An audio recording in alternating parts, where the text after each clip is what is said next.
The war for Ironhold is far from over. In fact, it's just entered its darkest chapter yet. Welcome back to our breakdown of Steel Against the Abyss. Today, we're diving into the script for Season 1. Episode 5, titled The Abyss Breathes.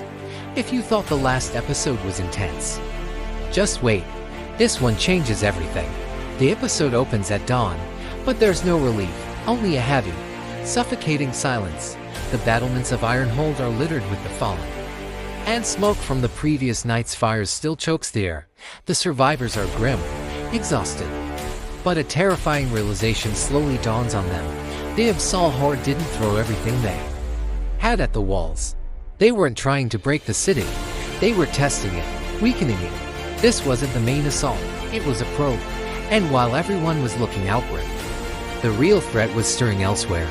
Then, the ground trembles, not from siege engines or a distant army, but from deep beneath the city itself. Panic spreads as reports flood in from the Undercity. Ancient tunnels, sealed for generations, are cracking open. The abyss isn't just at the gates anymore, it's rising from below. Captain Rylan Ashcroft, refusing to rest, leads a small, desperate team into the depths. They follow the reports down into the old passages. They are growing colder and thicker with every step. They find it a hidden breach, a wound in the city's foundation, pulsing with a sickly, dark energy. The very air seems to breathe in and out, a slow, menacing rhythm. The steel of their armor and weapons begins to corrode at a touch, and their torches flicker and die, starved of oxygen. They are in the belly of the beast. And then, the beasts emerge, not from the entrance, but from the walls of the tunnel itself. Absol creatures pour out of the shadows, forcing a brutal, close-quarters battle. There's no room to maneuver, no space to retreat. It's a desperate fight in the dark. Steel against claw. Rylan's soldiers fight with everything they have, but they are overwhelmed. In a moment of pure, gut-wrenching sacrifice, Rylan makes an impossible choice. He orders the tunnel behind one of his squads to be collapsed. We watch as the soldiers give a final, silent salute before being sealed behind tons of falling rock, their screams muffled by the stone.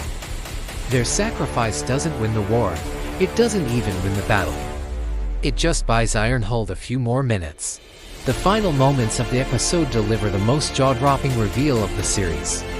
As Rylan stares at the pulsing breach, the truth hits him with the force of a physical blow. The abyss wasn't trying to get into Ironhold. It was already here. It has been nesting beneath the city for centuries, perhaps even before the first stone of the fortress was ever laid. The final beat is bone-chilling. Ironhold was never the shield protecting humanity. It was the target all along. The city wasn't built to keep the abyss out. It was built on top of its heart. And now, the abyss is waking up. What an absolutely terrifying twist.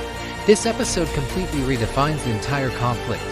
Let me know in the comments what you think this means for Rylan and the fate of Ironhold. This is a game changer. Thanks for watching. And be sure to subscribe for more deep dives into Steel Against the Abyss.